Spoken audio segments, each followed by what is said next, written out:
Good morning, everybody, and thank you for coming.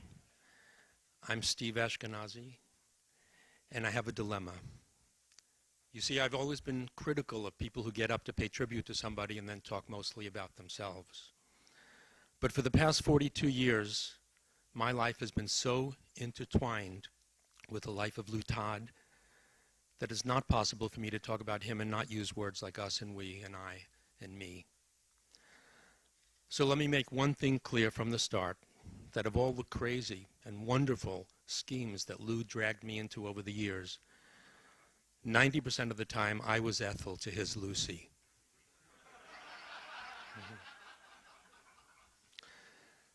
Now, there's not a whole lot I can tell you about his very early life, and he must have thought it pretty uneventful himself, because for the first 25 years that I knew him, he shaved 10 years off his real age and lied about it to everyone, only getting caught when he retired and finally had to admit that he was 65 and not 55. Lew never met his father, and his mother died when he was just 10. He was raised by an aunt and uncle with his younger cousins. He graduated high school, joined the Navy, serving in the Korean War. Then he came home to live in Queens and operated his own Mr. Softy ice cream truck. But in the summer of 1969, he read about the rebellion at the Stonewall Bar when gay people fought back for the first time against the police and demanded their rights, and he knew that he had found his mission and his purpose in life. He quickly found his way to Greenwich Village, became active in the Gay Activist Alliance, known as GAA, and he became a fixture around the Firehouse, which was New York's first gay community center.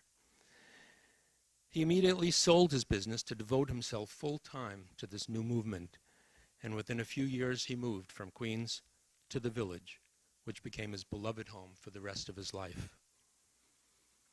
When I joined the Gay Activist Alliance in the fall of 1970, Lew Todd was already something of a legend, but I didn't get to meet him right away. Lew had already embarked on one of the most important and game-changing and yet little-known projects in the history of the LGBT movement. Up till then, gay liberation was still a New York City phenomenon. The leaders of the movement knew that that had to change. So partnered with his friend and fellow gay pioneer Morty Manford, Lew was sent out by GAA on the mission to spread the concept of gay liberation across the country. Their plan was simple. They would visit a different city every week, and within that time they would have to make contact with the prominent members of each community through the local bars, call together a meeting to set up a club, elect officers, explain the methods that had proven successful in New York, and leave behind some leaflets and literature and the call number of the Firehouse in New York. And week after week, they met with success, leaving behind a legacy that enabled the gay rights movement to progress much more rapidly than it ever could have otherwise. Lew was uniquely suited to that mission because he was both fearless and friendly. By the time Lew finally returned to New York in the spring of '71, I had become quite active in GAA myself. But I will never forget the first time that I laid eyes on Lew Todd. I wondered who this new guy was strutting around the Firehouse like he owned it and seeming to know everyone there. Now, for those of you who did not know Lew Todd back then, I have to tell you something.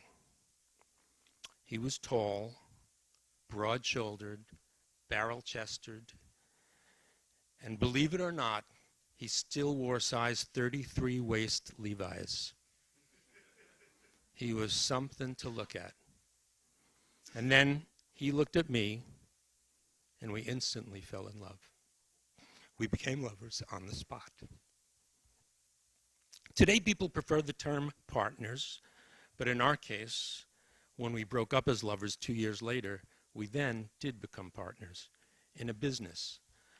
One of a number of ventures and adventures and misadventures that Lew dragged me into over the years. But I'm getting just a little ahead of my story. Back at GAA, Lew once again poured himself into the main work of the organization. So far, I had only been active in the service-oriented committees, but Lew insisted that I join him on the political action and the agitprop committees. Lew understood the nature of power. He understood who had it, how they control things, and what it would take to influence them and win them over. And for the next 2 years, he used that knowledge, lobbying for the gay civil rights bill in the city council and winning support from elected officials for our cause. Eventually, in 1973, Lew realized that the street activist tactics of the GAA that were necessary to get the gay liberation movement started were insufficient to get a real seat at the grown-up table of government and politics. So together with Dr. Bruce Veller, Lew Todd became one of the founders of the National Lesbian and Gay Task Force. And of course, he insisted that I come along too. Around the same time, Lew realized that his own finances were beginning to run low and that he would have to return to the workforce. He also recognized that the mostly industrial neighborhood, which Soho was back then, and in which the firehouse was situated, lacked bars and restaurants.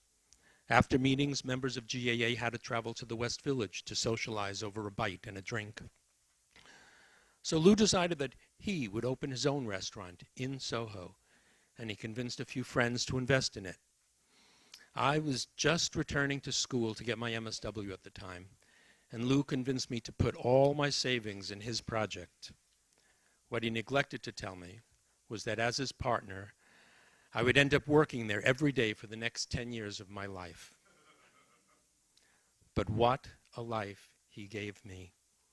Within a couple of years, our restaurant, the Ballroom, became one of the most popular and talked about cabarets in the city, showcasing big-name performers such as Peggy Lee and Cheetah Rivera, Rosemary Clooney and Eartha Kitt.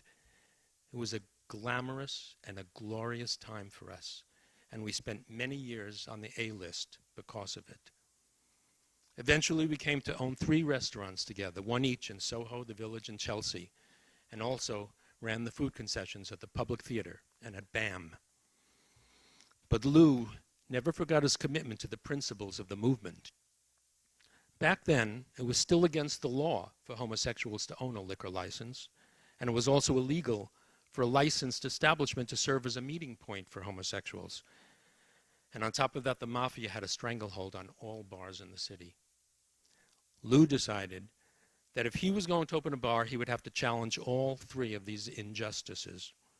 So we applied for a liquor license as openly gay men, stated our purpose to serve the gay community, and stood up to the mafia thugs who came around. Because of Lew's courage and commitment, we managed to accomplish all 3 goals and open the way for others to do the same, although the mafia did remain a pretty scary threat for many years. Also back then, there were no professional fundraising campaigns in the gay community. After the firehouse closed in '73, most meetings were held in people's apartments, and afterwards they would pass around the hat. Organizations struggled along on pocket change budgets with no salaried staff. Lew decided to make our place available to the community. Until then, gay bars never gave back or donated anything to the community. Lew made sure that our restaurants would be available at no cost to gay organizations to hold their fundraising events. And from the mid-'70s to the mid-'80s, this was by far the main fundraising source for most of the major LGBT organizations in New York City. And Lew continued to stay active in many of these organizations, especially the political ones. As a true villager by this point, he also became very active in the regular village democratic clubs. And in 1986, he became a key founder of 2 brand new clubs, the Village Reform Democratic Club, and of course, the Stonewall Democratic Club, the last great love of his life, which remained one of his pet projects right up to the present, and through which he gave vent to his need to be involved with the life of politics in the city.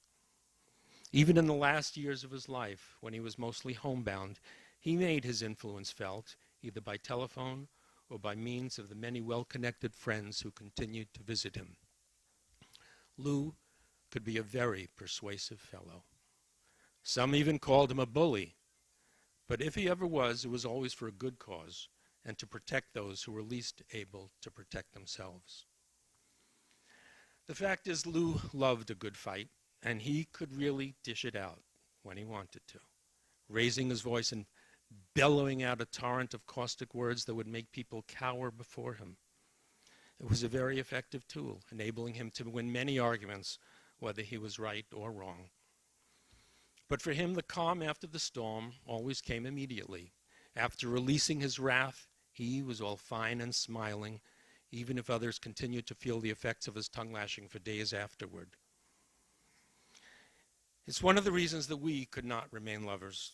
I don't like to fight. But Lew thrived on it. It was his therapy. Maybe that's why even at 380 pounds, his blood pressure was almost normal. Lew never held in his feelings. He said exactly what he thought and never left anyone in doubt about his true opinions on any topic. And so, he and I still probably had at least one major fight a day for the next 40 years. For the last few years, a lot of our battles were about his health, his weight, his diet, his lack of exercise. But as you know, Lew was stubborn and did not like to take advice. Over the past several months, we also argued about his growing conviction that his own time was up and that he would die soon. I refused to hear it, but he kept wanting to talk about it, who should inherit which of his possessions, and how to carry out his final wishes. The truth is, his vital health was actually still very good, despite his weight and mobility issues. But all my talking points were to no avail. He was steadfast and determined. And so now this has become one more argument that Lew Todd has managed to win. Despite the best wishes of his friends and the very best efforts of his doctors, about 2 months ago, Lew's health suddenly and mysteriously took a downward spiral. The exact cause of death is still undetermined, but I'm convinced it's just one more example of Lew stubbornly succeeding in getting his own way. I will miss him, and yes, I will even miss our arguments.